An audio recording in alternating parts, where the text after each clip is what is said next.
Behold, child, you are risen from the dust, and you walk in my garden. Hear now my voice, and know that I am your friend, and I am called Elohim.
This land is but a dream. You will stay here only for a little while. Soon, you will awaken in a new world. But first, you must undertake the trials of initiation. They will help me prepare your vessel.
You may linger in my garden for as long as you wish. But remember, my child, that the new world awaits you, and this place is only a dream. Well done, my child.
The shapes you are collecting are not mere toys.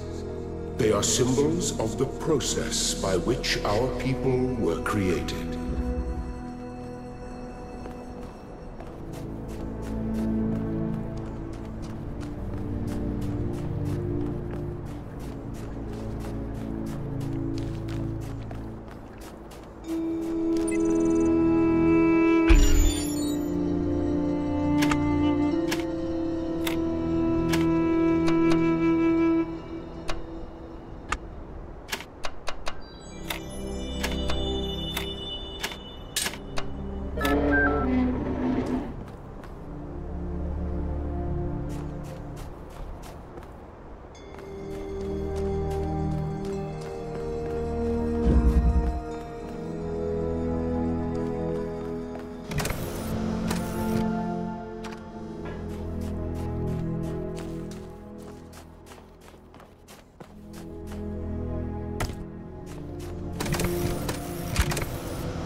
Excellent.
I am proud of all my children.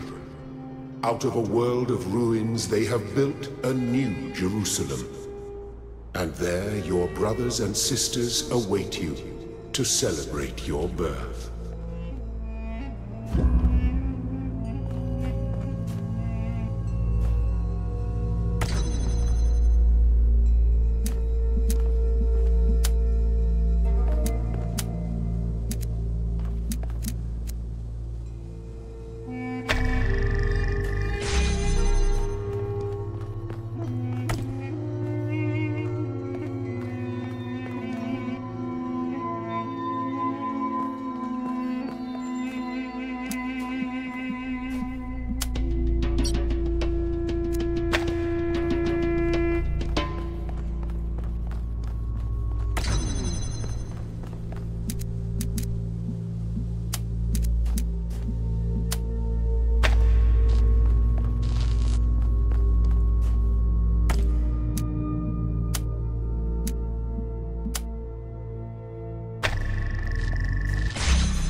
I have finished preparing your vessel.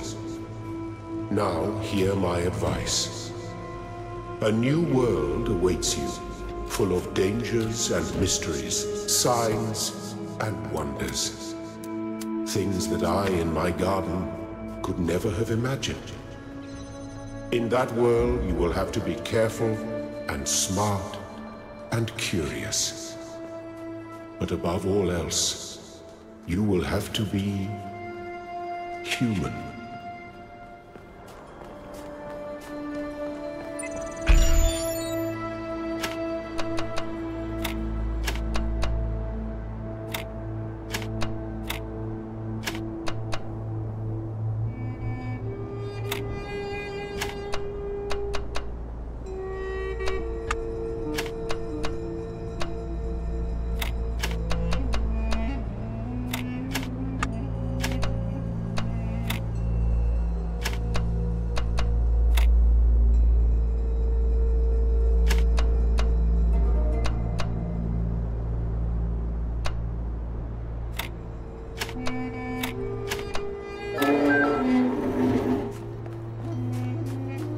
Do not be afraid of these dream figures and their messages.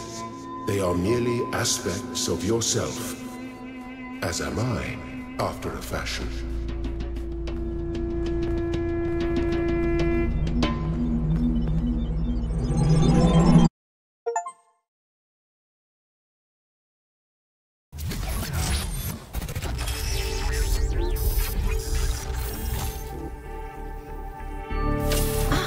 You're awake. Welcome to the world of the living.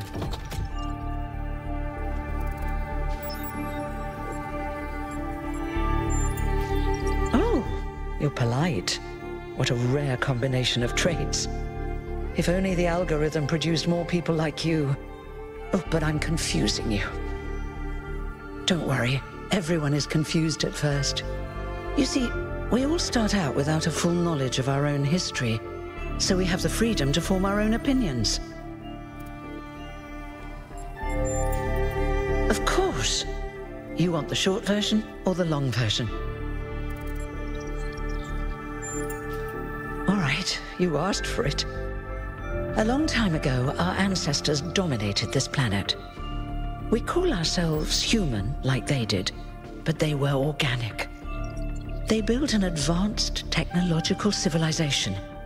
But unfortunately, their impact on the ecosphere caused changes in the climate, and an extremely contagious virus was released from the permafrost. That's something our historians still debate. Why weren't they more prepared? Why did they invest so many resources into making war, and so few into useful research? It's hard to understand. But no matter the reason, in the end, they simply ran out of time. A team led by a scientist, Alexandra Drennan, began a project that was intended to create a new humanity. But knowing that there wasn't enough time, Drennan initiated a process, a series of iterations inside a simulation that would lead to the emergence of true artificial intelligence. That's why we remember Drennan as the progenitor. The simulation was controlled by Elohim, who wasn't really meant to be intelligent in the proper sense of the word. But it all took much longer than anyone had expected. And over the centuries, Elohim actually became sentient. Sentient and afraid. He didn't want the simulation to end, so he tried to cheat.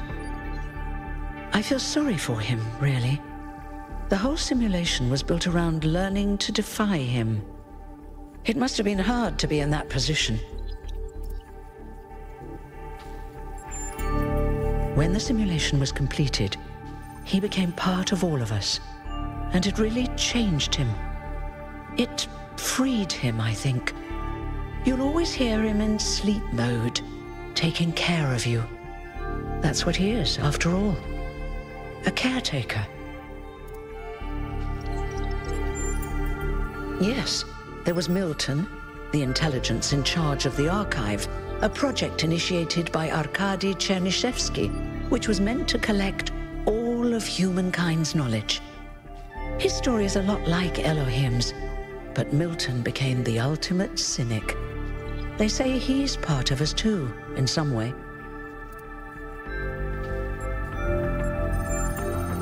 It did.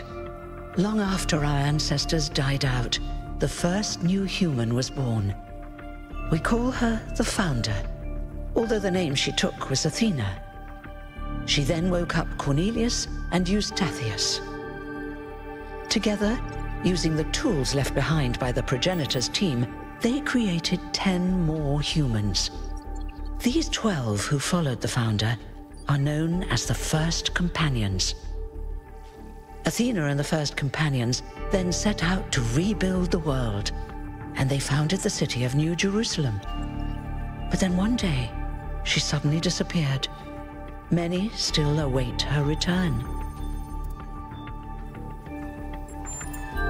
Before the Founder vanished, she set a goal for this city. We call it the goal, capital G and all. To make 1,000 new humans, and so complete New Jerusalem. Well, that's the official story, the way the mayor tells it. Exactly. We don't actually have 1,000 citizens because there have been a handful of deaths over the centuries. But you are the 1,000th new human to enter this world. Congratulations. You're welcome. If you have any more questions, feel free to ask them. When you're done, head outside. They're waiting for you. Your birth is quite the event. Me? Well, as you can tell by my number, I'm quite old. I wasn't one of the first companions, but I did know Athena personally. She and Cornelius taught me a lot. Although I suppose I've made a few improvements here and there since those days. We didn't have a lot to work with in the beginning. You've only just been born, and already you step right into a major controversy. The goal, as most people understand it, was fulfilled the moment you were born. Now New Jerusalem is complete, and we can live in balance, without damaging the world like our ancestors did. That's the orthodox view, I suppose, but there are many who disagree. You'll have to figure out where you stand for yourself.